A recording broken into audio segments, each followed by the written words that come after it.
शोधायचा आता याला? काका, अरे अरे अरे अरे सावकाश, किती वेगानं धावतोयस? अरे काका, तू इथं कसा काय? मी कसा काय? मला काय मज्जाव केलाय का कोणी इथे यायला? म्हटलं आपला पुतण्या इथे वसतिगृहात येऊन राहिलाय तर प्रत्यक्ष डोळ्यांनी स्वतः बघावं काय करतोय नेमकं. म्हणजे सोजीर होऊन माझ्यावर लक्ष ठेवायला आलायस तर? काय काका, पुतण्यावर एवढा देखील विश्वास नाही? सोजीर नव्हे, गुप्तहेर. अरे बापरे, एक अत्यंत महत्वाचा ऐवज आणलाय तुझ्यासाठी. काय काय? कोणास सांगू नकोस. हे बघ,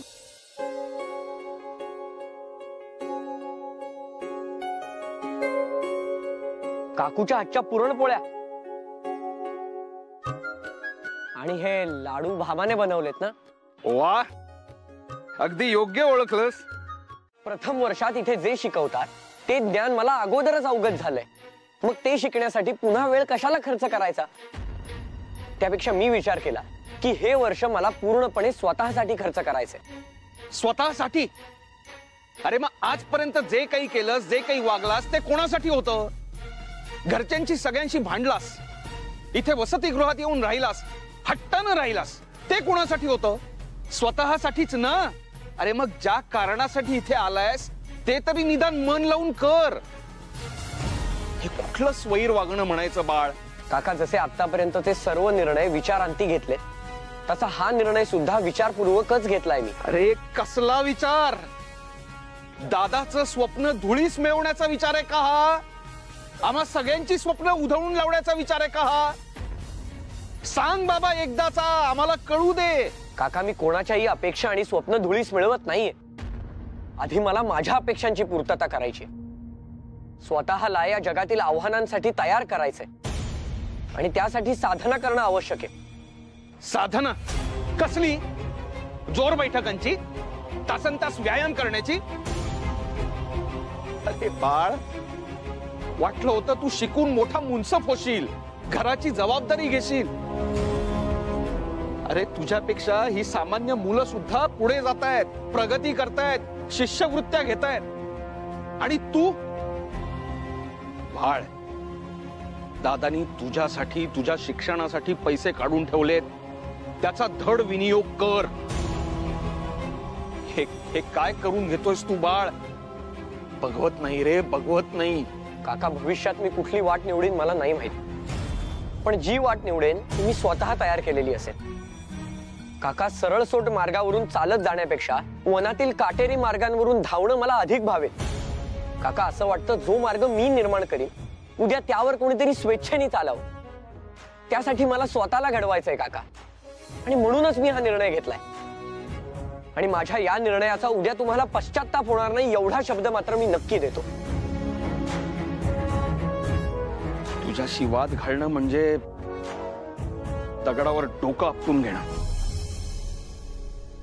असो, आजपर्यंत सदोदित आम्ही तुझ्या पाठीशी खंबीरपणे उभे राहिलो. आता यापुढेही तसंच करणं कर्तव्य आहे आणि ते आम्ही करूच. अरे हो हो हो काका, हीच अपेक्षा होती की घेशील तू मला समजून. ठीक आहे, बरं आता मी येतो. काळजी घे बरं का. बाकीचं सगळं बाजूला ठेवा, आधी घरामध्ये काय घडतंय त्याकडे लक्ष द्या. आता काय झालं? भामाची अवस्था पाहवत नाही हो. आणि हा तर दिनक्रमच झालाय जाऊन. अगदी पर्वचा म्हणावा तसा रोज दर घटकेला भामा दाराशी जाऊन बाळ आला की नाही पाहते. बाळ तर काही येतच नाही. एक खडा उचलून आणते आणि भांड्यामध्ये जमा करून ठेवते आणि सगळा राग भांड्यांवर काढते.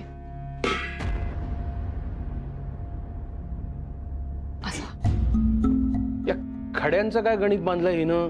अहो, प्रत्येक महिन्याच्या प्रतिपदेपासून ती एक खडा उचलते आणि भांड्यामध्ये जमा करून ठेवते, म्हणजे बाळला आला की दाखवता येईल की हिनं त्याची किती दिवस वाट पाहिली ते. आणि पहा ना, आता शुक्रातली अष्टमी आली हो, नवरात्र देखील चालू झाले, पण बाळचा अजूनही काही पत्ता नाहीये. असे किती खडे जमवलेत तिनं? नाही, बाळ घरी आला की त्याचं मस्तक फुटणार असंच वाटतं मला. करा, तुम्ही चेष्टाच करा. पुरुषांना बायकांचं मन कधी करणार देवच जाणे. आओ ऐका, निरोप आलाय, आज तो येणार आहे. आज अगं हळू बोल, कोणास काही कळता कामा नाही. अहो पण ही आनंदाचीच वार्ता आहे ना.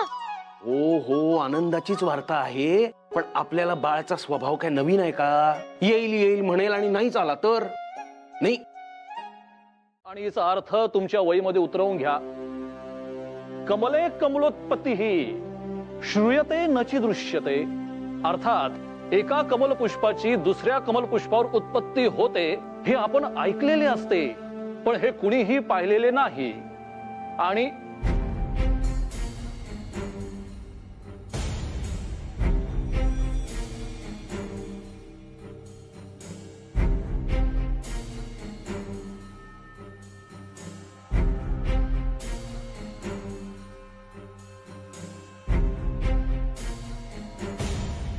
सर, माझे डोळे जरी मिटलेले असले तरी माझे सर्वत्र लक्ष आहे.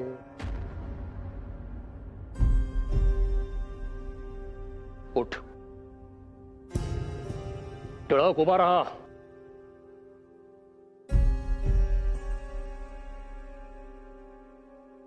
काय रे, कुठून आला एवढा उद्दामपणा? अरे जरा चार बैठका काय मारल्यास, तब्येत काय कमावलीस, म्हणजे आभाळात हात टेकले का रे तुझे? नाही नाही, शरीराची गट्टी जमल्यामुळे ना बुद्धीला गर्वाची बाधा झाली तुझ्या, दुसरं काही नाही. हा विषय शिकणे इतके सहज वाटते तुला? अरे महाकवी कालिदासाचं काव्य समजणे हे तुझ्यासारख्या सामान्य मुलाचे काम नाही. किती आव्हानांना सामोरे जात कालिदासाने उत्तमोत्तम साहित्यकृती निर्माण केल्या. आणि त्याच महाकवी कालिदासाला फक्त जिवंतपणीच नव्हे तर त्याच्या जीवनाच्या अखेरच्या क्षणी सुद्धा अशाच आव्हानांना सामोरे जावे लागले. आणि मला सुद्धा अशाच काही आव्हानांना सामोरे जावे लागेल असे दिसते. आव्हान? हो, अर्थात. बर का, एकदा एका सुंदर युवतीने एवढी एकच उक्ती भिंतीवर लिहिली, अर्थात ओळ. आणि या पुढची समर्पक ओळ काय असू शकेल असे महाकवी कालिदासाला विचारले. आता महाकवी कालिदास तो साक्षात सरस्वती त्यावर प्रसन्न झाली होती. त्याने यथार्थ अशी पुढची ओळ लिहून काढली. पहिली ओळ आहे, कमले कमलोत्पत्ती श्रूयते न च दृश्यते. आणि त्याने लिहिली, बाले तव मुखाम भोजयी दृश्यमिंदीवर द्वयम. वा. अर्थात कमळाच्या पुष्पावर आणखी एक कमळ उगवून येणे हे आपण सर्वांनीच ऐकलेले असते, मात्र कुणीही ते पाहिलेले नसते. तर मग हे सौंदर्यवती, तुझ्या या कमलरूपी चेहऱ्यावर हे दोन कमल नयन कसे निर्माण झाले? आता तुम्ही सांगा, याच युवतीने पुढे जाऊन महाकवी कालिदासाचे प्राणहरण केले असे सांगितले जाते.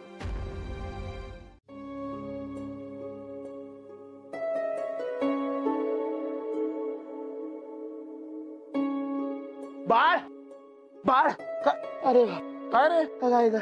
थांब जरा, अरे दम लागलाय. थांबायला मला वेळ नाही, मी निघालो घरी.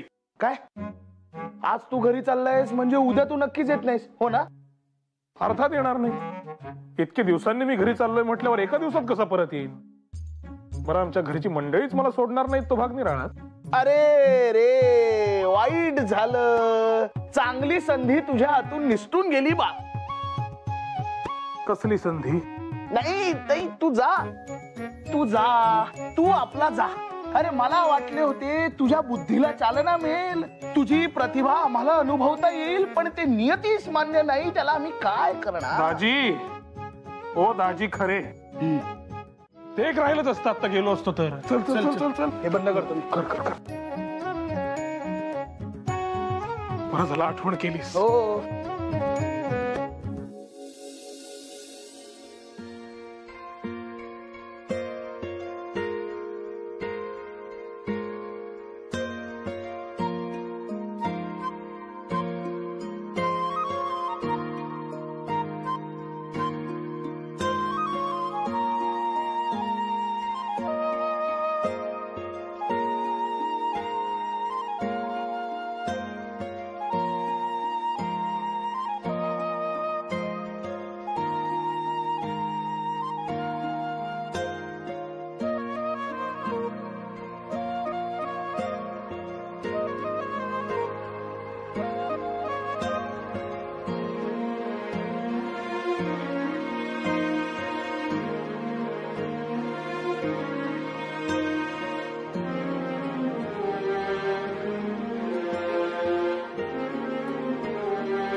मला वाटलं काल जसं तू माझं चालत येणं न बघता ओळखलंस तसं आजही ओळखशील.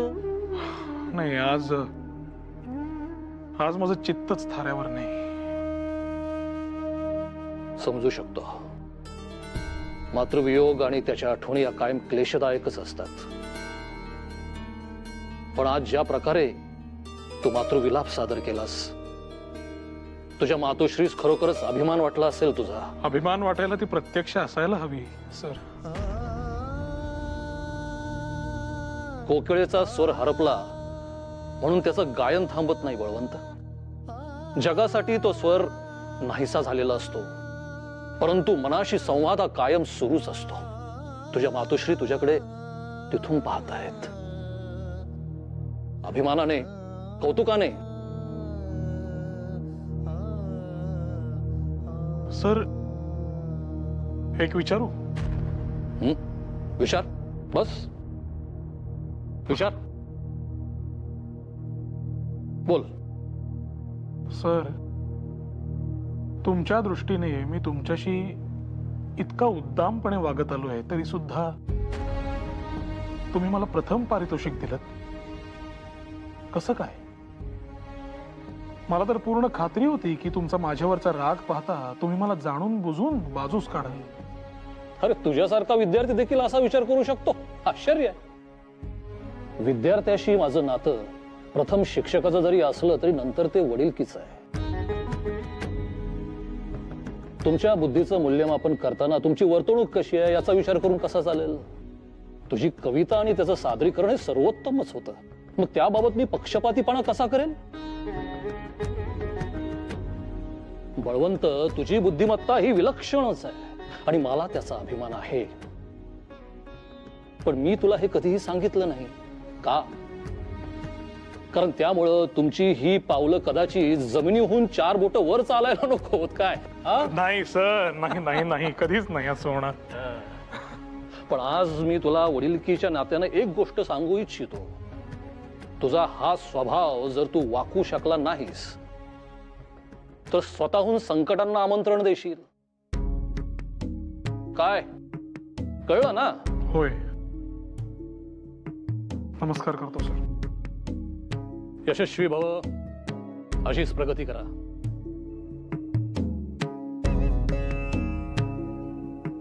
अरे हो, काल म्हणाला होतास कागदाचा योग्य तो वापर करेन.